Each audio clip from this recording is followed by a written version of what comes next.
really common problem in any home is wall plugs gradually working themselves loose. So you end up with wobbly coat hangers or curtain rails or toilet roll holders, all kinds of things. But there's a product from Rawplug that promises to be able to fix this literally within minutes. So today we're going to put it through its paces and find out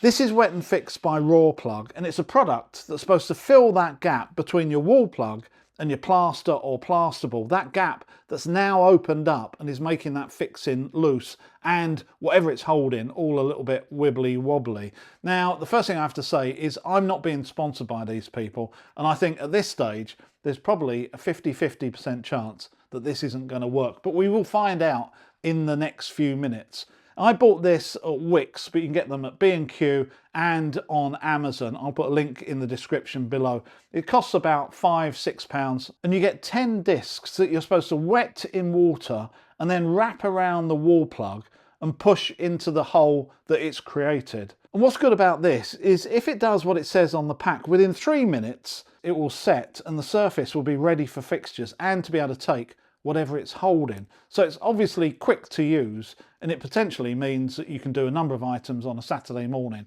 and get things out the way, in theory. Let's open the pack and have a look to see what we get for our money. So in the pack you get 10 discs to fix your wobbly fixings, and they say that one disc should fix one fixing, but if it's particularly big it says you might need to use more than one. And they are. And they remind me a little bit of sort of a plaster that you'd put on your arm if you broke it. But if it goes off and gets some sort of strength in 3 minutes, there's got to be some sort of accelerator to it. And obviously that's why it's in a plastic bag, because the last thing you want to do is to get this wet and it'd be absolutely knackered before you used it. So that's what it looks like. It's all a bit soft and plastery. So let's take this to the mock-up and see how well it works. So this is my trial wall, and I've got 2 fixings here that have definitely seen better days. The first one is probably the most standard fixing that you'll ever find, and that's a 6mm Rawplug or wall plug. This one is from Fisher, so this Rawplug is from Fisher, but you know what I mean. This is the sort of thing that most people will use, even in 1/2" plasterboard like I've got here. The other one is a lot bigger. It's an 8mm plug. And once again, that has seen better days. There's absolutely no grip on that at all, and there's no way you could do any sort of proper fixing with that. So let's see if we can fix this. Normally I would change the plug, but this time I'm just going to keep using the same as what I've got. So using one of these Wet and Fix pads, you soak them in water, apparently, and then just drain off the excess. And then you wrap your plug with the Wet and Fix all the way around your plug like that. And then it says with a twisting motion, this should be inserted back into the hole. Yeah, sort of.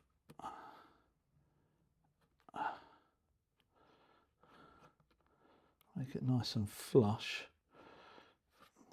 And that's essentially it, other than waiting 3 minutes to get a bit of strength. Let's do the bigger one. I think this one may have to take 2. I don't know. Let's have a look, shall we? I don't know if this one's big enough to really cope with it. No, I mean, it's the plasterboard is essentially in that first sort of 12.5mm. If I put it in the middle, it's actually going to miss that. So this is where I may have to use 2 on this one.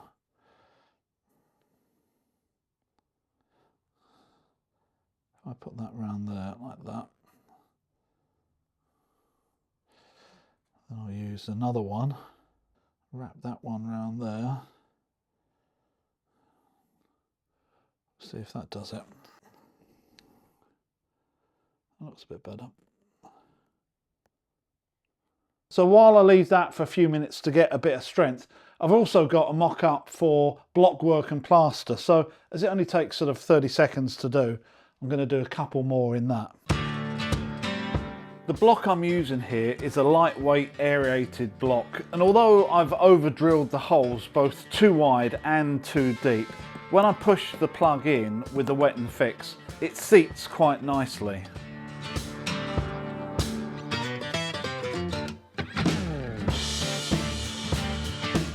Once again, I had to use 2 discs for this larger 8mm plug, but with a bit of persuasion it filled the hole nicely.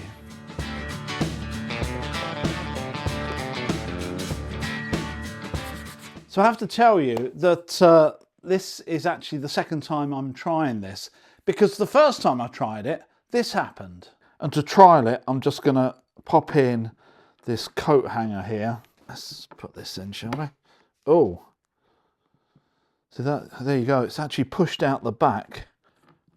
And there you are. I can take it out the back. And this is what it looks like. So I'm also going to try this larger diameter just to see what it's like, just to screw something a little bit bigger in, and whether it's taken any better than the smaller diameter. No, see that? Exactly the same thing happened. And to be fair to the product, what I think may have happened is that it just didn't go off properly because it's quite cold in here. In my workshop, it's less than 10 degrees. So I'm not really replicating a traditional UK house that's maybe sitting at 18 to 21 degrees. So off camera, what you wouldn't have seen is that last night I took this into my house. It warmed up overnight back to ambient household temperature, and I performed exactly the same job using the disc and the wall plug, which means it's exactly representative of a typical UK house. So let's refix my coat hanger and see if it's made any difference.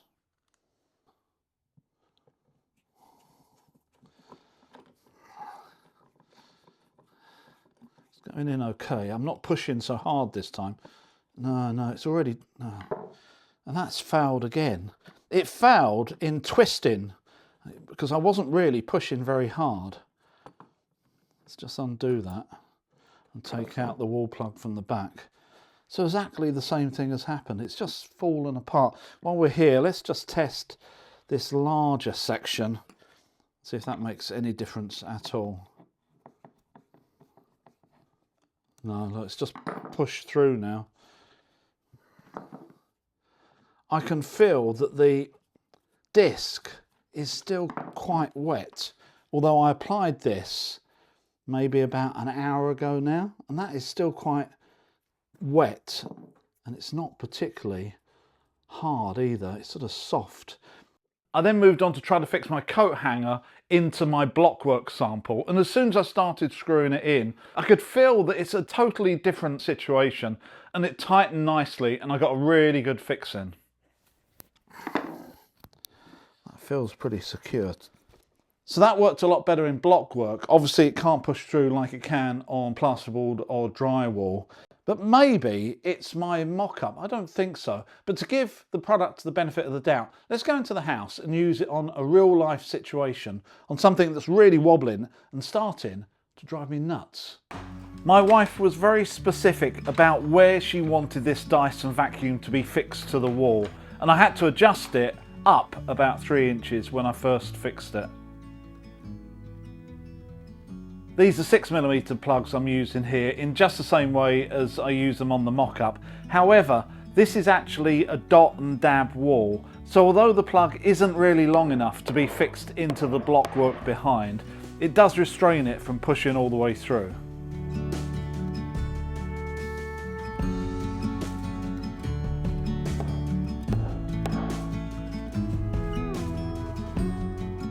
After leaving the whole thing about 10 or 15 minutes, I refixed the bracket, and both fixings took without a problem, giving a really secure and solid feel. So after all of my testing, what is my conclusion on raw plug wet and fix, and does it actually work? Well, I would say partially. Everything I did with bricks and blocks seemed to work out absolutely fine, and I think that's probably because it's got plenty of surface area, because it's working on the full length of the wall plug. However, when it comes to 1/2 inch plasterboard that most of our homes are made of these days, my mock-up obviously didn't work twice, but it did work on the Dyson bracket in the house. However, that bracket is getting clonked and moved every day with my wife taking the Dyson in and out of that holder. So in time, who knows how long that's going to last. What I would recommend is if you've got a fixing that keeps getting loose because of mechanical failure, something that you keep moving like a toilet roll holder, maybe have a think about changing the fixing into something that's going to clamp on both sides of the plasterboard, a bit like this one, but there's various different types about. Really, if you want to get the best fixing in plasterboard and you can't hit a stud, a fixing that clamps to both the front face and the back face is really your best bet. So a bracket like this is pretty secure now. So I don't think these discs work in every situation, but the last thing I have to say is you can actually get non-branded discs off of Amazon where they're actually cheaper and you get twice as many. So consider that. I'll put a link for this in the description below. I hope you enjoyed this video. I will see you next time.